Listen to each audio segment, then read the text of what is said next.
Alors, comme notre quotidien régional a écrit ce matin que j'ouvrirais cette séance avec Pierre Mendès France, je m'y résous. Lucide et impérieuse, la voix de PMF, comme le surnommait la presse à l'époque, Pierre Mendès France, député de la 2e circonscription de l'Isère en 1967, nous disait ceci.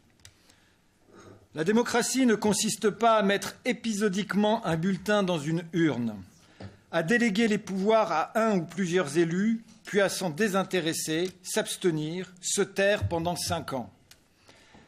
Elle est action continuelle du citoyen, non seulement sur les affaires de l'État, mais sur celles de la région, de la commune. La démocratie n'est efficace que si elle existe partout et en tout temps. Mes chers collègues, notre engagement de mettre en place un dispositif d'interpellation et de votation citoyenne fait écho à cette volonté énoncée par Pierre Mendès France. Notre but est précisément celui de permettre aux habitants de notre ville de ne plus se prononcer uniquement le jour de l'élection, mais de dire et de faire des politiques publiques. Au fond, il s'agit de donner à chacun sa part de pouvoir tout au long du mandat. Nous misons sur une intelligence citoyenne. Notre politique de la démocratie locale prolonge l'histoire de la participation à Grenoble, depuis les premières unions de quartier dans les années 20, des groupes d'action municipale, des expériences d'autogestion à la Villeneuve, jusqu'à la charte de la démocratie locale et les expérimentations menées dans les différents quartiers de la ville, fonds de participation des habitants, vergers collectifs et jardins partagés.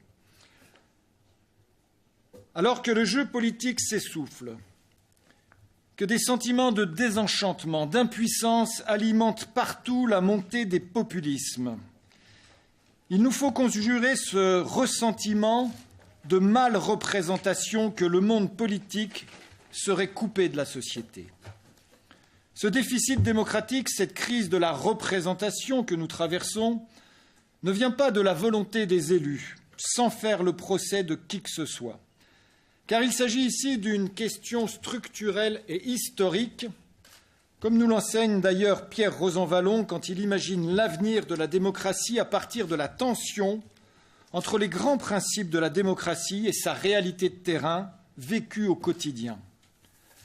Le peuple est souverain dans les principes, bien sûr, mais il apparaît au contraire trop souvent impuissant à définir et décider des politiques publiques. La crise de la représentation, la crise de confiance, c'est aussi ce lien qu'il faut interroger entre représentation et élection. Tous les bulletins ne produisent pas le même effet. Si votre candidat est élu, votre bulletin a produit un effet. Si votre candidat n'est pas élu, votre bulletin n'a pas produit d'effet, sans compter que les électeurs, ceux qui se déplacent voter, ne représentent pas toute la société. Sans compter également que les électeurs ne nous adressent pas un chèque en blanc. Si l'on veut faire avancer la société, l'élection ne suffit plus. Aujourd'hui, nous avons besoin de changer la donne, de proposer des innovations démocratiques, d'aller plus loin en matière de participation des habitants. Nous le faisons ici, à notre place d'élus, de manière exploratoire et au niveau local. Et je dis ça car nous le faisons, et c'est la moindre des choses, en respectant la loi dans ses limites actuelles, qui ne permettent pas à une collectivité territoriale de produire du droit. Ce qui explique que nous ne proposons pas aujourd'hui de délibération. Et il faudra sans doute porter ces innovations démocratiques au niveau national pour participer à renforcer en la matière les lois sur la démocratie locale.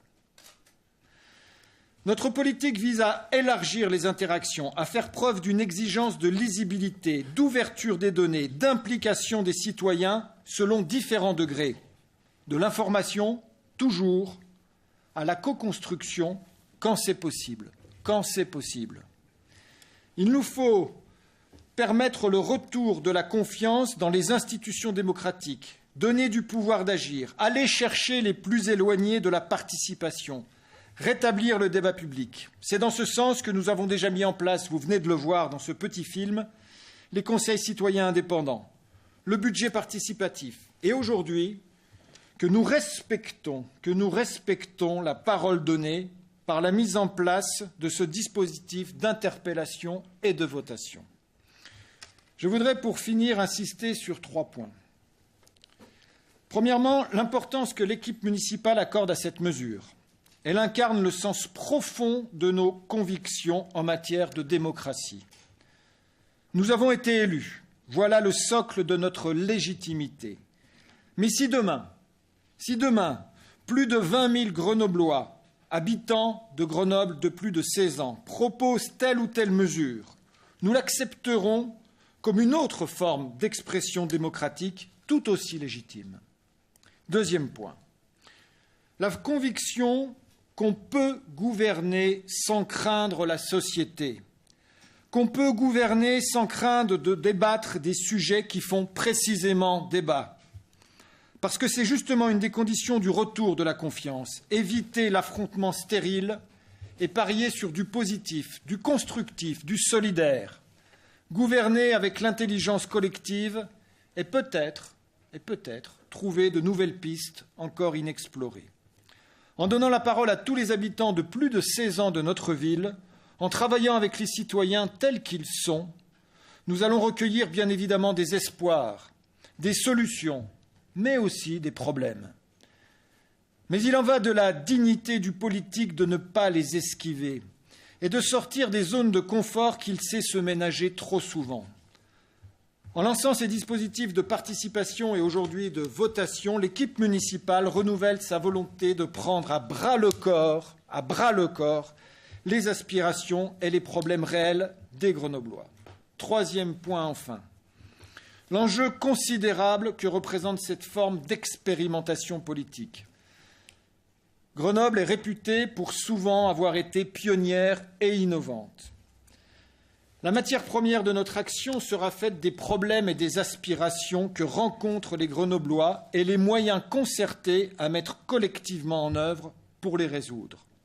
Rendre le conflit constructif. Rendre le conflit constructif.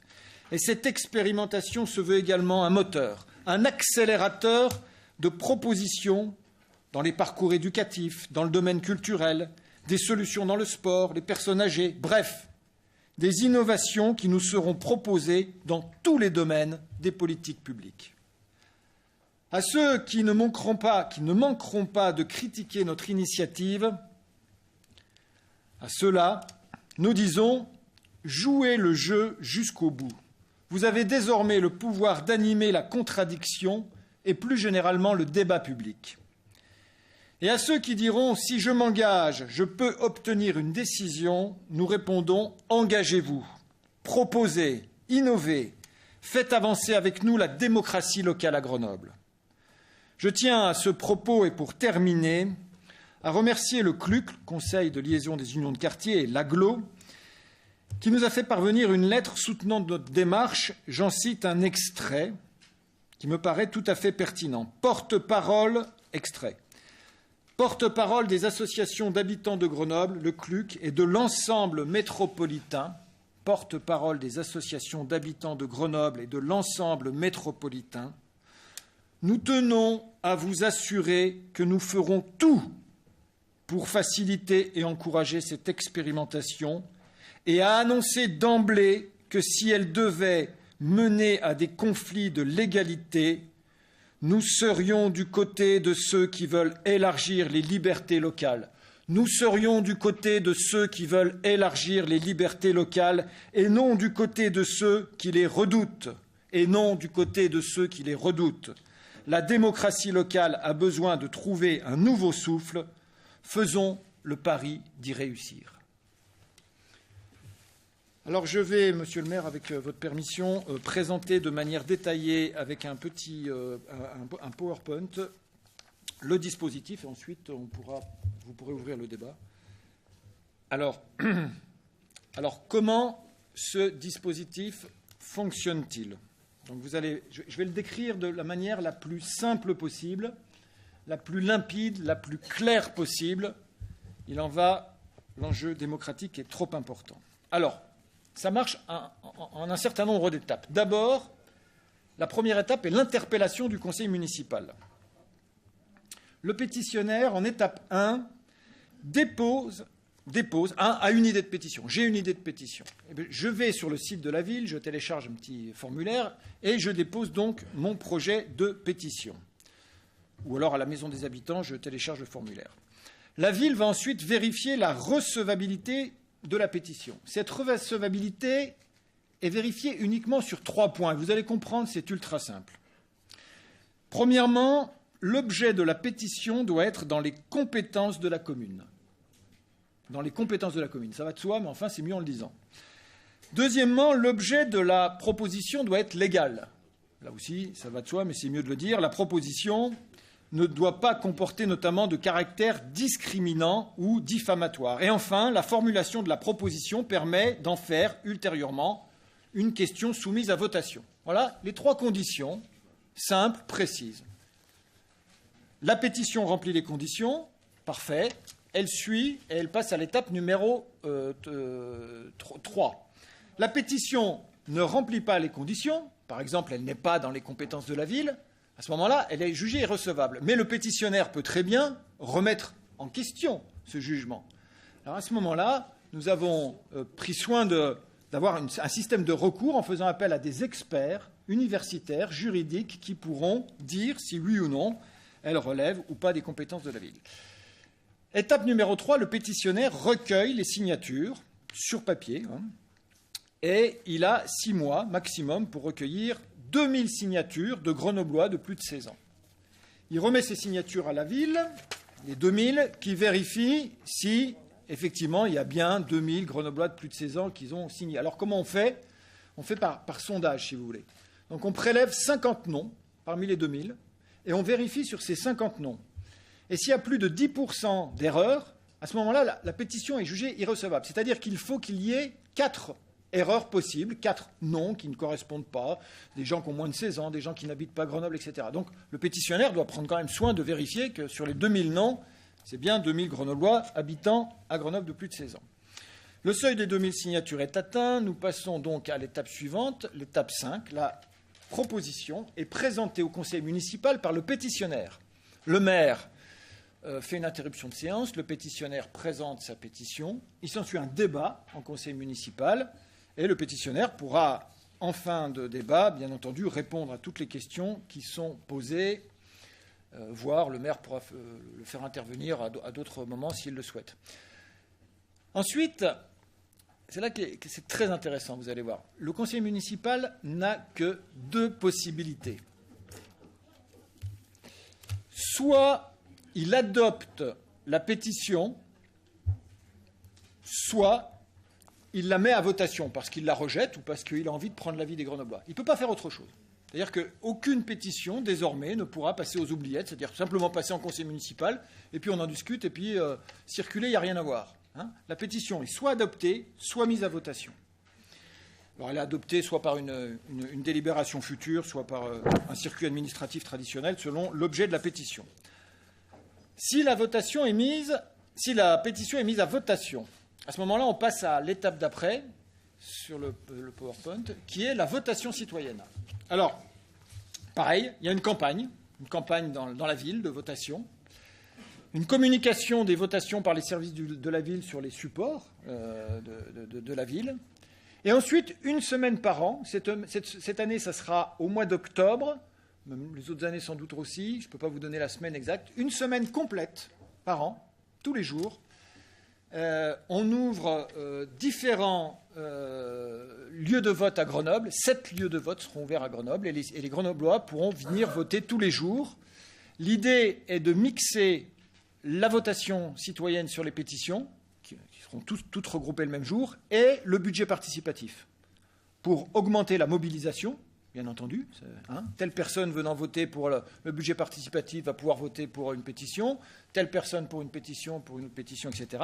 Et puis notre deuxième objectif, c'est effectivement de faire des économies d'échelle, parce que organiser une votation, forcément, vous imaginez bien, ça a un coût, et donc il faut que nous soyons très prudents par rapport à ça. Ensuite, si la votation, après dépouillement, si la votation recueille 20 000 voix majoritaires, à ce moment-là, elle nous engage à mettre en œuvre cette votation. 20 000 voix majoritaires, je précise, c'est un seuil affirmatif. Ça veut dire que c'est pas une différence de 20 000 voix entre ceux qui disent oui et ceux qui disent non. Hein. C'est 20 000 voix disent oui, 19 000 disent non, c'est le oui qui l'emporte. 20 000 voix disent oui, 21 000 disent non, c'est le non qui l'emporte, hein, pour bien comprendre. Voilà, je pense que j'ai essayé d'être le plus clair et le plus précis possible, Monsieur le maire, pour expliquer ce dispositif, et j'en ai fini.